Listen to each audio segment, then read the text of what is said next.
مفتی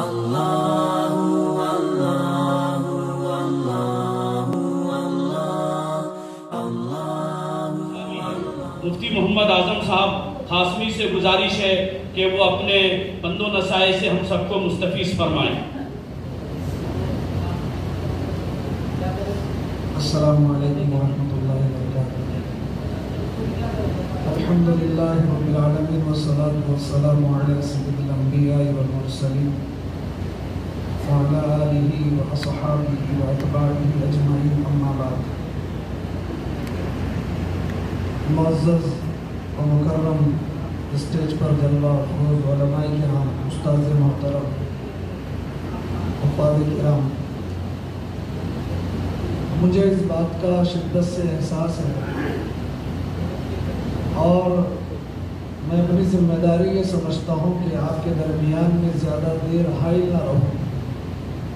اور چونکہ حکم ملا ہے تو دو باتیں عرض کر کے اپنی جگہ لیتا ہوں۔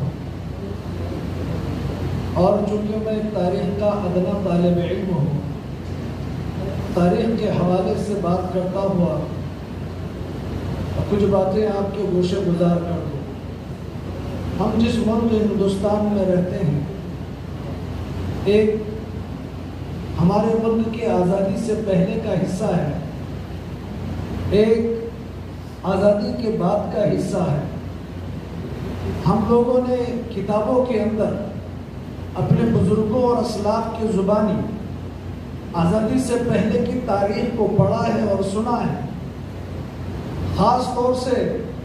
جہانگیر کے زمانے میں انگریزوں نے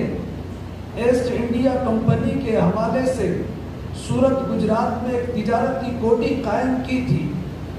اور اس کے بعد میں 125 سال تک تجارتی حکمت عملی اختیار کی۔ میری بات کو غور سے سننا، توجہ کے ساتھ میں سننا۔ اس وقت میں ہم مسلمانوں کے لیے، اہل مدارس کے لیے، اہل ایمان کے لیے، اہل دین کے لیے جو مسائل ہیں وہ کس لیول کے ہیں اور ان مسائل کو حل کیسے کیا جا سکتا ہے، اس سلسلے کی کچھ گزارشات صرف 10 منٹ کے اندر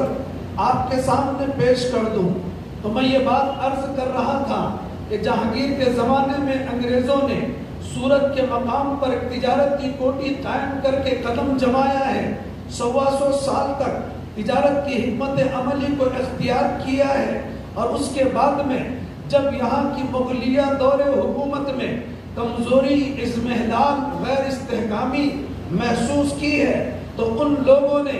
انگریزوں نے سیاست میں مداخلت کی ہے، کرسی کو سنبھالا ہے، اور ایک وقت ایسا آیا کہ پورے ہندوستان پر ان لوگوں نے قبضہ کیا ہے۔ میں آپ کو یہ بات بتاتا چلوں، یہ جو قوم جہانگیر کے زمانے میں ایسٹ انڈیا کمپنی کے ساتھ میں ہندوستان آئی تھی انگلستان سے، وہ انگریز قوم، انہوں نے سب سے پہلے اس ملک کے معاشی نظام کو اپنے کنٹرول میں کرنے کی کوشش کی، اور جیسے استحکام آیا، جیسے مضبوطی آئی، اور جیسے سیاسی میدان میں انہوں نے اپنے قدموں کو جمایا، تو اس کے بعد میں ان لوگوں نے اپنے مذہبی رہنما یعنی عیسائی پادریوں کو ہندوستان بلا کر باضابطہ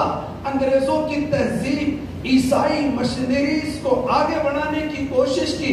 ایک وقت ایسا آیا کہ اس ہندوستان پر مکمل جب قبضہ کر لیا تو ان کی سوچ اتنے اونچائی پر پہنچ گئی کہ اس ہندوستان اور اس کی تہذیب کو اکثر بدل دیا جائے، یہ مختلف گلوں کا گلستان ہے، اس کو ایک رنگ میں رنگ دیا جائے۔ ان لوگوں نے اس سلسلے کی کوششیں کی، پھر غور و فکر کیا کہ کون کون سی چیزیں ہیں جو ہمارے مشن میں رکاوٹیں پیدا ہو سکتی ہے، تو ان لوگوں نے مدارس کو، علماء کو،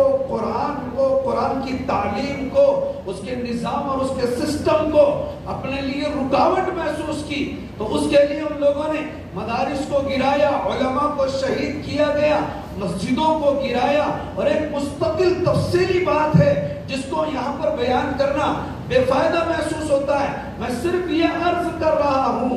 ایک عیسائی مشنریز ہندوستان کی آزادی سے پہلے تھی، ہمارا ہندوستان 1947 میں آزاد ہوا اور اس کے بعد میں 1950 کے اندر ہمارے ملک کا جمہوری نظام ایک ڈھانچہ بنایا گیا، اس کا اعلان کیا گیا 1950 کے اندر، اور ملک کو جمہوری ملک بنا کر ایک سیکولر نظام کے اندر ڈھانچے کے اندر ڈال دیا گیا۔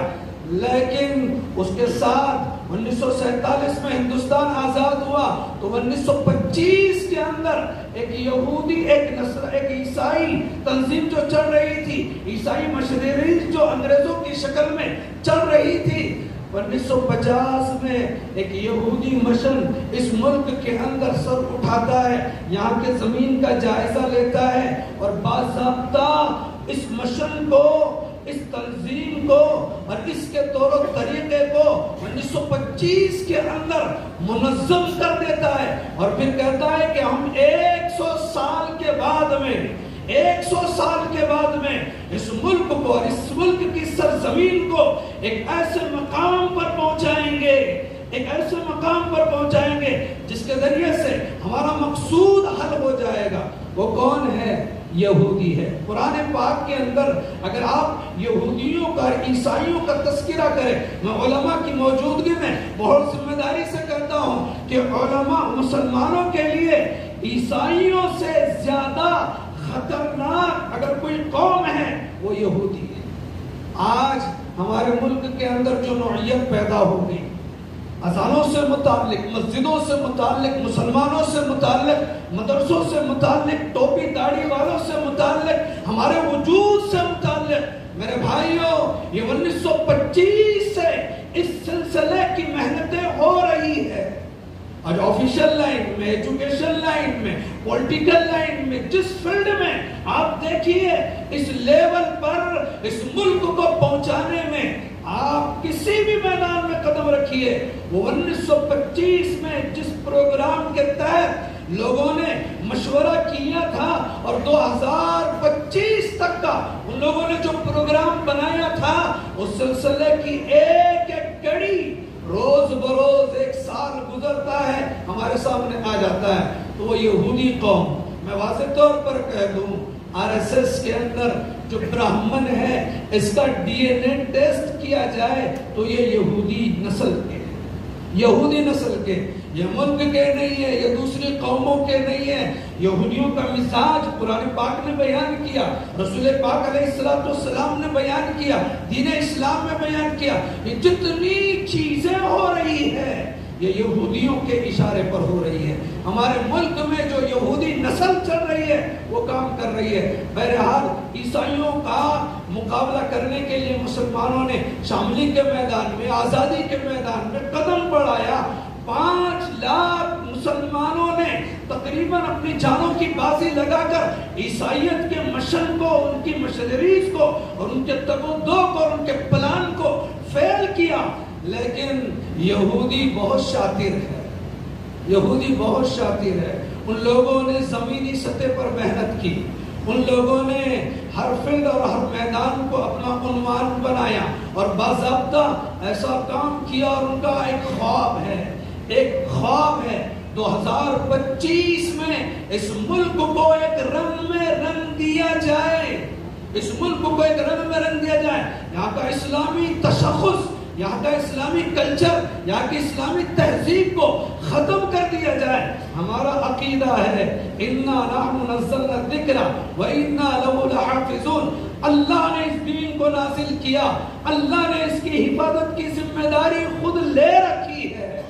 لے رکھی ہے۔ انگریزوں نے اسلام کو مٹانا چاہا، حفاظ کو مٹانا چاہا، مدارس کو مٹانا چاہا، مکاتب کو مٹانا چاہا اور پورے ملک کو ایک رنگ میں، عیسائی رنگ میں رنگنا چاہا۔ اللہ تعالیٰ نے اس دور کے مسلمانوں کو ہمت عطا کی، حوصلے عطا کیے، اور شاملی کے میدان میں اگرچہ شکست ہوئی لیکن اس کے باوجود مولانا قاسم صاحب نے قبر اللہ مرکزہ، اللہ حضرت کی کروٹ کروٹ مغفرت فرمائے، درجات میں بلندیاں عطا فرمائے، دارالعلوم دیوبند کی سنگ بنیاد رکھی، دارالعلوم شاہی مراد آباد کی سنگ بنیاد رکھی، میرٹھ میں مدرسے مکاتب کا ایک جال بچھایا، اور اس وقت میں ہم علماء کرام کے بڑے بڑے اکابرین ذمہ داران اس سلسلے میں فکر مند ہیں، ان کو معلوم ہے کہ مدارس کے اندر پڑھنے والے بچے جب تک مدرسے میں قرآن حدیث پڑھیں گے ان کی تہذیب کو مٹایا نہیں جا سکتا، ان کے کلچر کو، قرآنی نشان کو مٹایا نہیں جا سکتا۔ اس لیے ان لوگوں نے مدارس کو، علماء کو، اہل دین کو، اہل شریعت کو عنوان بنایا ہے، لیکن ہمارا عقیدہ ہے جس اللہ نے اس دین کو نازل کیا وہ اللہ اس دین کی حفاظت کریں گے۔ صرف ضرورت اس بات کی ہے، خدا را ان مکاتب کے لائن سے، ان علماء کے لائن سے، ان مدارس کے لائن سے اپنے ذہنوں میں، اپنے فکروں میں، اپنے دل و دماغ میں کبھی بدگمانیاں مت آنے دینا، کبھی غلط سوچ مت آنے دینا، کبھی غلط فہمی کو جنم نہیں لینے دینا۔ اگر یہ چیز پیدا ہو گئی تو پھر تاریخ بغداد کا مطالعہ کیجئے کہ تاریخ بغداد میں لکھا ہوا ہے کہ وہاں کے لوگوں نے سب سے پہلے علماء سے بدزنی پیدا کی گئی، مدارس سے، قرآن سے، حدیث سے ان کو دور کرنے کی کوششیں کی گئی، تب جا کر مسلمانوں پہ زوال آیا۔ اس دور میں یہودیوں کی سازش چل رہی ہے۔ برہمن مطلب یہودی، ہمارے ملک میں جو کچھ حالات آ رہے ہیں، آپ اگر مرکزی نقطے پر تشریف لے جائیں، وہاں تک اپنی سوچ کو پہنچائیں تو آپ کے سامنے واضح ہو جائے گا کہ یہودی سارے کاموں کے پیچھے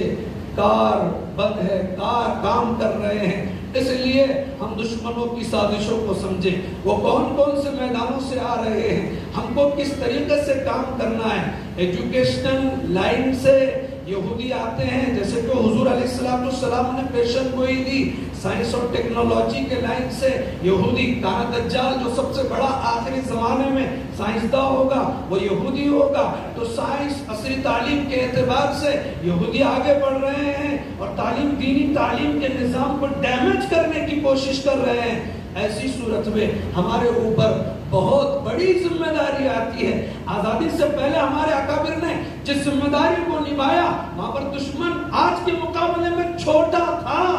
آج دشمن بڑا ہے۔ اس لیے ہمیں نئے حوصلوں کے ساتھ، نئے جذبات کے ساتھ، بہت ہمت و حوصلوں کے ساتھ کام کرنے کی ضرورت ہے۔ اس لیے بچے جو مدرسے میں پڑھتے ہیں وہ تنگ دل نہیں ہونا، اللہ نے قرآن کی حفاظت کی ذمہ داری لے رکھی۔ ہم قرآن سے وابستہ ہوں گے، اللہ ہماری حفاظت کرے گا، ہماری نسلوں کی حفاظت کرے گا، ہمارے وجود کی حفاظت فرمائے گا۔ اللہ سے دعا کرتے ہیں کہ کاش اللہ یہ باتیں میری بھی سمجھ میں بٹھائے، آپ کی بھی سمجھ میں بٹھائے، اور حالات جو کروٹ لے رہے ہیں ان حالات میں جینے کے حوصلے، کام کرنے کے جذبات اور دشمنوں کے مکر و فریب، سازشوں سے مقابلہ کرنے کی ہمت اور حوصلے اللہ ہم سب کو عطا فرمائے، آمین۔ وآخر الدعوانا ان الحمدللہ۔